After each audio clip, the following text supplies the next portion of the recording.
Welcome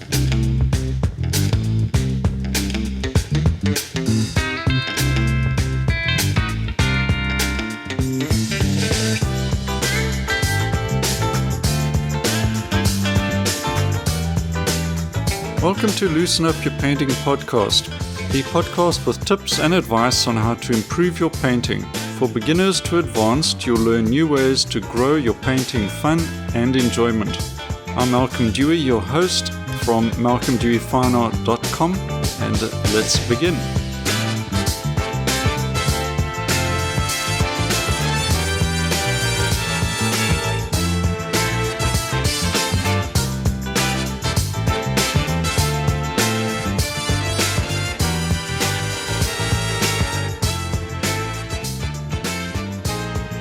Good to be chatting to you again on how to loosen up your painting podcast. Today I'm going to be talking a bit about color in your paintings and how to get that spark of color or make colors really work for you. It's one of the questions I get quite often. Sometimes artists are looking at my paintings, for instance, and wondering why I've chosen certain colors. Maybe the shadows, there are some unusual colors, some color combinations. What I find over time is the whole issue of color kind of develops and you find what works for you. And often it becomes part of your signature style, even maybe without you even realizing it. But what about beginner artists and even intermediate artists who are struggling to find that expressive color and want something more exciting color and something that's perhaps a little different? So I'm going to have a look at a few of my top issues and also some tips on how to approach this and maybe experiment a little more. First of all, you've got to play with a limited palette of colors. It's very difficult for a beginner and even an experienced artist to put out a massive amount of paints, tube colors on their palette. It's a struggle to find your way around all of those colors. Your painting can very easily start looking like a patchwork of colors that are not harmonizing. Imagine sort of a lime green, and then you've got autumn greens and warm colors, and you've got these cool, bright colors. It can look like you've gone down a contemporary color direction on one hand and then more traditional colors on right next to it, and it doesn't harmonize. It looks like kind of a fruit salad of color. The thing though is when you use a limited palette of colors, let's say if you really want to learn about mixing color right from the beginning and become as familiar with colors, then start with the primary colors and white. Primary colors like, let's say, cadmium yellow and then cadmium red light, ultramarine blue, and white. Mix those around, see what you get. The greens and the warm greens and the cool greens and the violets and some variety of color. Work on that for weeks or months even, and you'll find that you can pretty much get everything you need. Vary things up a bit by perhaps removing the red light and using alizarin crimson. What happens then? What sort of colors are you getting, and how does that cool red influence your yellows and your oranges, and even putting it into a small amount into your greens? So that can have a huge influence as well. By testing out those limited number of colors and what you can achieve with them, you'll become far more adept, and your expertise at seeing subtle color variations will become more and more acute. Now, how does this make you more expressive with your color? Well, I believe that by learning a range of colors, you know what direction you want to go and how to get there.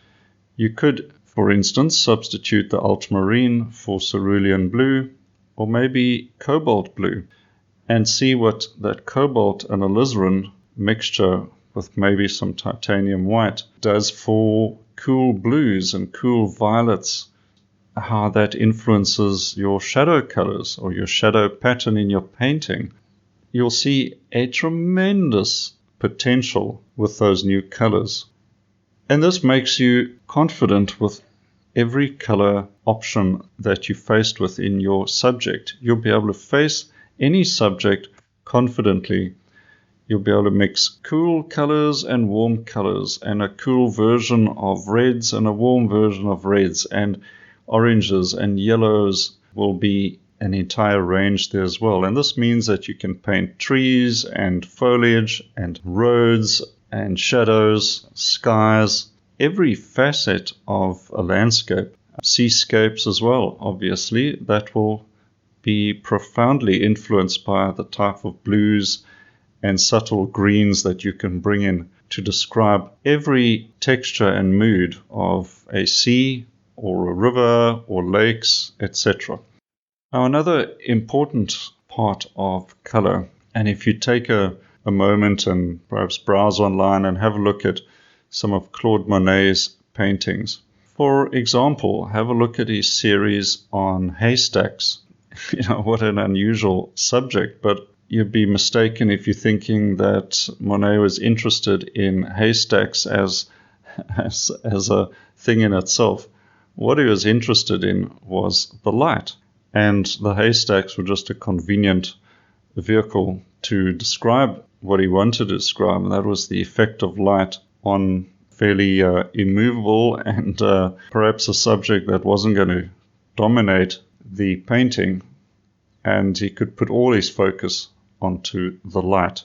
And I find the variety of color that he gets into the shadows, for instance, is incredible. Blues and violets and purples and pinks and cool browns and cool sort of vermilion reds. It's an absolute delight just to stare into those shadow colors. What you need to do is try and mix those colors. Have a look at those paintings and closely try and mimic those colors on your palette. Get out a palette knife and start mixing paint. And then clearly we need to look at his lights as well and see what broken color he's managed to achieve. Probably just using a cadmium yellow, ultramarine blue.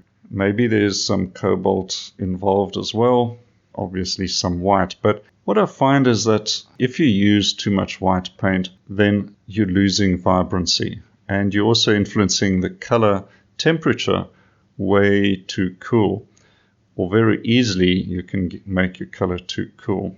But the biggest issue is the vibrancy of the color. So Claude Monet is using some white paint in his lights as well, but you don't look at them and think white. You think yellows, oranges, reds, sunlit greens, because the quantity of white is relatively small compared to the strength and vibrancy of the tube color itself. So remember that to make your lights vibrant with strong color, don't overdo the volume of white paint that you put into it. If you study those, you'll see and learn almost everything you need to know about color, just from, for example, Monet's haystack series. Now, I've mentioned a few things that I can go into more detail later on in subsequent podcasts, but things like color temperature or color combinations, for example, complementary colors, one off against the other, and lights and darks. All of that is very important, and we'll go into those in detail later on. I think finally, though, that a big tip I can offer is don't be afraid of thick paint. A tremendous boost goes into your colors when you apply the colors nice and thick. Obviously, oil paints really lend themselves to this more than most others, but a good thick acrylic paint will do the same thing. But the concept really applies to any opaque medium. Putting it on thick where you want maximum impact, you want colors to really work and really get that interaction, of mixing broken color. You want to get in a lot of paint. use thick paint. You've got to get out a bristle brush and you've got to pick up a lot of oil paint with it and put that paint down, especially in the focal areas and in the finishing stages of the painting. Just layer it on. Like I sometimes say, your favorite spread on the only slice of toast you're going to have that day, you want to get the maximum impact, so you're going to put a lot of it on. And do the same with your painting. Don't hold back. Why? Nobody is going to point out that you've used too much paint, but it's very easy to see paintings that use too little paint. You're not actually saving paint that way. You are just doing yourself out of the potential of a painting that really works. Once again, I'm just looking at one of Monet's paintings now, his haystack End of Summer. The paint on there, you can see, is so thick. It's just swirling around and textured. And of course, you'd want nothing more than to be able to just touch it and feel that for yourself. Well, obviously, you won't be allowed to do that on Monet's paintings, but you can do it on yours. You can apply thick and juicy paint, and when it's dry, you will delight in that texture, and so will your admirers and your friends and maybe collectors as well will appreciate that you have taken that step to really make the painting work at another level. If you want to have a look at more on this topic, visit my blog at malcolmdeweyfineart.com and just do a search in there for color. Several articles going into color and video demonstrations as well. In future podcasts, I'm going to dive into the whole color temperature issue a little bit more, and also values and what you can do to quickly come to terms with color temperature and strong values in your paintings.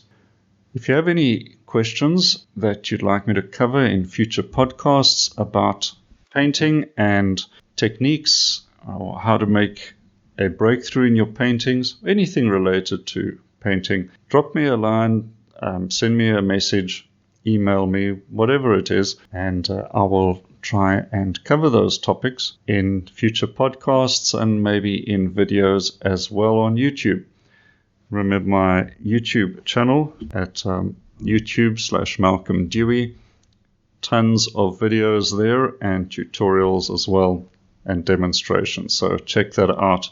Excellent. Well, I've enjoyed having that quick chat with you about color. And make sure you subscribe to this podcast to get more tips and advice in the future. Until next time, cheers for now.